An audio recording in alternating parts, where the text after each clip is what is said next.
আরও অনেক হচ্ছে বেশি, বিভিন্ন গ্রুপে আমার ভিডিও ছড়ায় ছিটায় যাচ্ছে, আমার ইনকামও বাড়তেছে।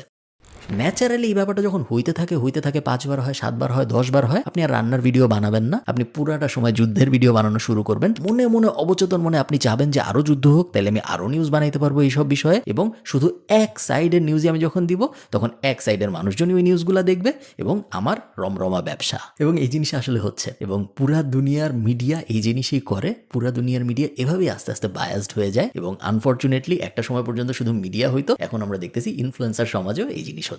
এতে করে শর্ট টার্মে ভিউ বাড়তেছে, শর্ট টার্মে এনগেজমেন্ট বাড়তেছে, বাট লং টার্মে আসলে ক্ষতিই হচ্ছে। যদি একটা উদাহরণ দেই, ইমো বাংলাদেশে হোয়াটসঅ্যাপের চেয়ে আরো বেশি পপুলার ছিল, কিন্তু ইমো কি করলো, সস্তা জনপ্রিয়তার জন্য এমন কিছু অ্যাড কন্টেন্ট আনা শুরু করলো যাতে মনে হলো যে খুব দ্রুত একটা মানে বিশাল মানে 3x 4x আপনার রেভিনিউ করে ফেলবো, কাস্টমার বেস করে ফেলবো। কিন্তু আলটিমেটলি দেখা গেল এখন এভরিওয়ান ইজ ইউজিং হোয়াটসঅ্যাপ, এত বড় মার্কেটটা নষ্ট করে ফেললো। আচ্ছা, নিউজ মিডিয়াগুলো তো বোকা না, আমার আপনার থেকে অনেক বেশি চালাক তারা। তারপরেও তারা এরকম অর্ধসত্য অ্যাঙ্গেলের নিউজ কেন পাবলিশ করে, এই প্রশ্ন আমার মাথায় আসছিল এবং আমি মহিমিন ভাইকে জিজ্ঞেস করছিলাম।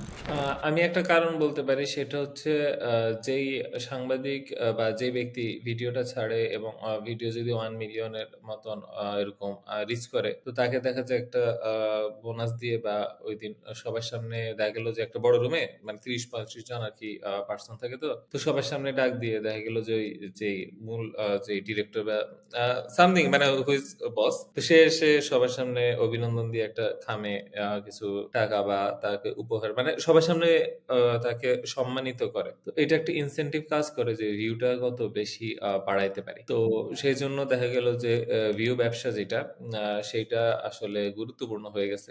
তো আর পত্রিকা কি চ্যানেল গুলোকে তো চলতে হয়। দেখা গেল আগের দিনে প্রচুর মানুষ যেভাবে টিভি দেখতো, সো টিভি থেকে একটা ভোক্তার দিকে চলে আসছে, তো তারা এখান থেকে তাদের রেভিনিউ সোর্স তৈরি করার চেষ্টা করছে। তো এইভাবে আসলে শর্ট টার্ম গেম খেলছে আমি মনে করবো।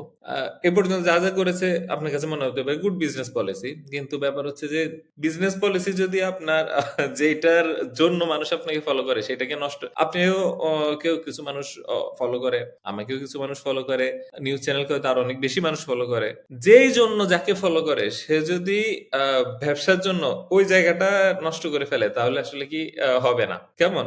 এখন আমিও তো চাইলে বলতে পারি যে আচ্ছা এমন একটা ফর্মুলা দিব বা এমন একটা কৌশল শিখাবো যেটাতে যে কোনো যুদ্ধে আপনি জয়ী হতে পারবেন। কিছু মানুষ কিন্তু আসবে, কেন? আগে বিশ্বাস থেকে আসবে, তারপরে যখন বিশ্বাসটা ভঙ্গ হবে আমারই ইমিডিয়েট কিছু প্রচুর টাকা হবে, সেই কিন্তু আসলে দিন শেষে আমার মনে হয় এটা খুব একটা হেলদি বিজনেস পলিসি হবে না।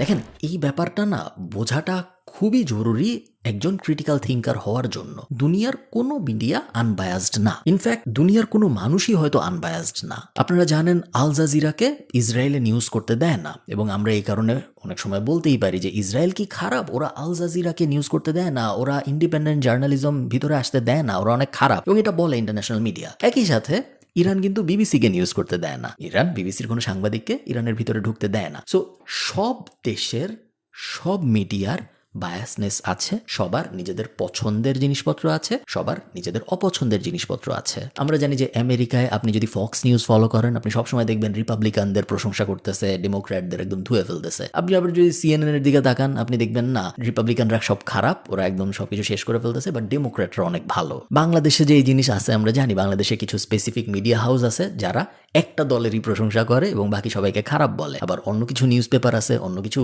চ্যানেল আছে, তারা অন্য আরেকটা দলকে হয়তো অনেক ভালো বলে, বাট আবার আরেকটা দলকে খারাপ বলে। দুনিয়ার এই বায়াসনেস আমি থামাইতে পারবো না, এবং আমাদের পক্ষে এই জিনিস কখনোই থামানো সম্ভব না। এখন আপনার আমার করণীয় কি?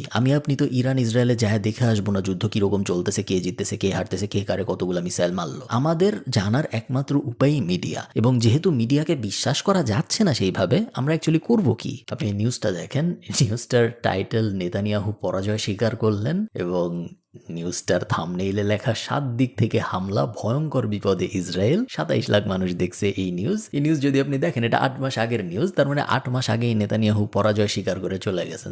যুদ্ধ থাকারই কথা না দুনিয়ায় যদি এই নিউজ সত্য হয়ে থাকে, বাট এই নিউজ সত্য না আনফর্চুনেটলি, এবং যুদ্ধ এখনো চলতেছে, এবং নেতানিয়াহু পরাজয় স্বীকার করে নাই, 7 দিক থেকে কোনো ভয়ঙ্কর হামলাও হয়নি ইসরায়েলের বিরুদ্ধে। মেইনলি আমি কি বোঝাইতে চাইতেছি, মেইনলি আমি যে জিনিস বোঝাতে চাচ্ছি সেটা হলো war is complicated, politics is complicated, everyone is biased. So আপনার নিজের সচেতন থাকা ছাড়া আর কোনো উপায় নাই।